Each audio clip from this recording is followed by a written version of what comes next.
Привет, танкисты! Давно не виделись. К сожалению, Эрик заболел и попросил меня выручить его, чтобы вы не остались без свежих новостей. Пожелаем Эрику здоровья и начнем. В этом выпуске поговорим о последних новостях Golden League, оценим новую форму Synergy, посмотрим очередной мастер-класс от Левши и, как ни прискорбно, затронем тему разделенной любви.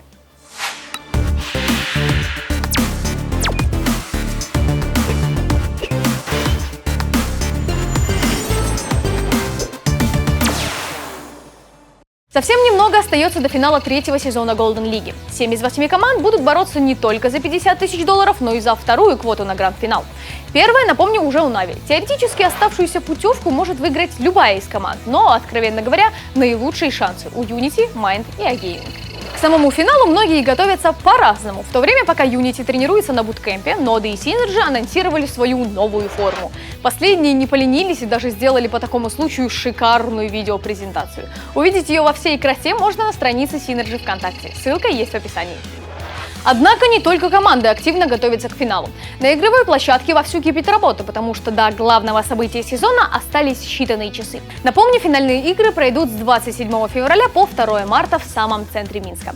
Вход свободный, так что обязательно приходите поддержать свою любимую команду. Ну а у кого не получится, смотрите наши прямые трансляции. Кстати, по ходу соревнований среди зрителей будет разыгрываться множество призов, в том числе и легендарный Тай-59. Так что не пропустите. И коротко о других новостях прошедшей недели. Чемпионы первого сезона Европейской лиги Wargaming вернули себе прежнее название. Команда сталкера снова называется Synergy. Интересно, надолго ли?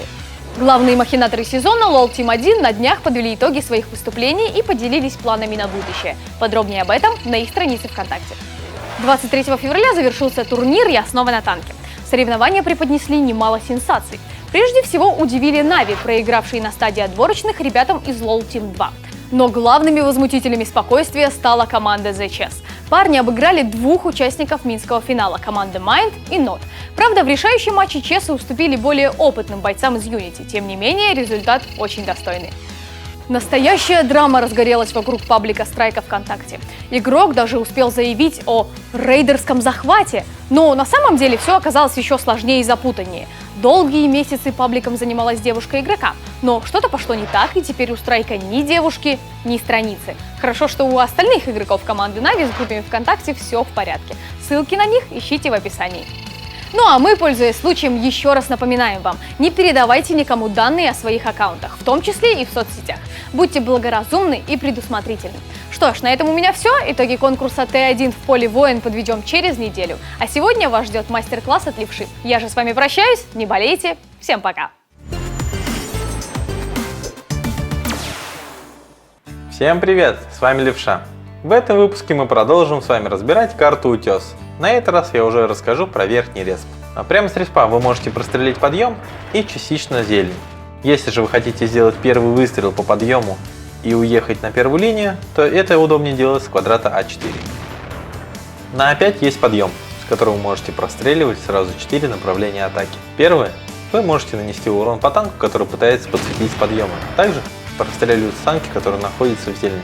Если же вражеские танки выезжают из-за маяка, то вы можете на выезде по ним нанести урон. Если же они пытаются проехать дальше, вы также можете их простреливать. С этой позиции вы можете нанести урон по танку, который находится на горе, если он подставляется. Когда вражеский танк выезжает в квадрат Е3 и начинает стрелять в зелень, то он у вас в прямом простреле. Когда вражеская команда атакует по первой-второй линии, с этой позиции вы можете им нанести урон. Если танки подъехали ближе к вашей базе, после выстрела вы обязательно попадете в засвет. И в этой ситуации лучше всего спуститься вниз. Минус этой позиции: если идет поджим по пятой линии, то вы не сможете нанести урон по этим танкам. Ехать с верхнего респа и пытаться подняться на второй линии меньшим количеством танков нельзя. Если туда приедут 3 и более танков, то вы обязательно умрете. Вы не успеете подняться наверх до подъезда вражеских танков. С этого респа подъем расположен так, что при заезде на него вы обязательно потеряете скорость. На этой позиции за счет плохого склонения орудия на 1390 воевать не совсем удобно. Компенсировать это можно таким образом. Вы разворачиваетесь, заезжаете на небольшой подъем с левой стороны, тем самым опрокинув корпус, и начинаете наносить урон, не сильно подставившись под вражеские танки. На этой позиции Першинг себя чувствует гораздо лучше за счет хорошего склонения орудия. С этой позиции вы можете наносить урон по танкам, которые находятся на 5-й линии. Также вы можете выезжать с подъема и наносить урон по танкам, которые находятся в зелени. С этой позиции вы прострелите квадраты F4, F3. Если вражеский танк выехал с квадрата E3 и начинает стрелять по вам, то вам достаточно просто спуститься вниз. Если вы подъезжаете к зелени, то с этого квадрата есть хорошие прострелы по танку, который стоит на подъеме. Вы можете по нему стрелять отсюда, отсюда или отсюда. Самое главное, не забывайте, стоять здесь можно, если нет никого в квадрате F3. На D4 имеется неплохая нычка. С нее вы можете настреливать по танкам, которые находятся как на подъеме, так и в зелени. Не стоит выезжать и наносить урон по танку, который находится на 5-й линии. Чтобы нанести по нему урон, вам придется подставиться. Стоя в этой позиции, не забывайте, что может приехать вражеский танк с квадрата E3 и пробить вам бок башни. Ну и напоследок хотел рассказать позиции для Т1. С этого куста вы можете подсветить танки, которые поднимаются и спускаются на второй линии. С этого куста хорошо засвечивать заезд на вторую линию. Стоя прямо на базе, вы засветите атаку по первой линии. После того, как вы просветите вражеские танки на первой линии, вы можете уехать в квадрат А4 и дальше светить круг базы. С этого куста вы сможете светить выезд из-за маяка. После того, как вражеские танки выезжают, вы можете спрятаться от них за камень и прожить какое-то еще время. Вот мы с вами разобрали карту Утес. Как по мне, так получилось довольно неплохо. А понравилось ли вам? Оставляйте свои комментарии и подкидывайте темы для следующих выпусков. Также подписывайтесь на мой паблик ВКонтакте и играйте в танки. На этом все. Всем пока.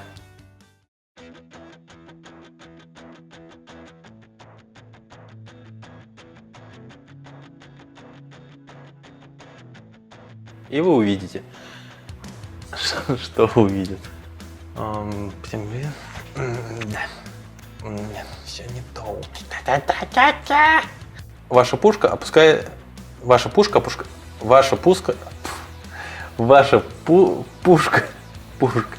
Это дубль меня доконал. Какой всем привет? Всем пока уже.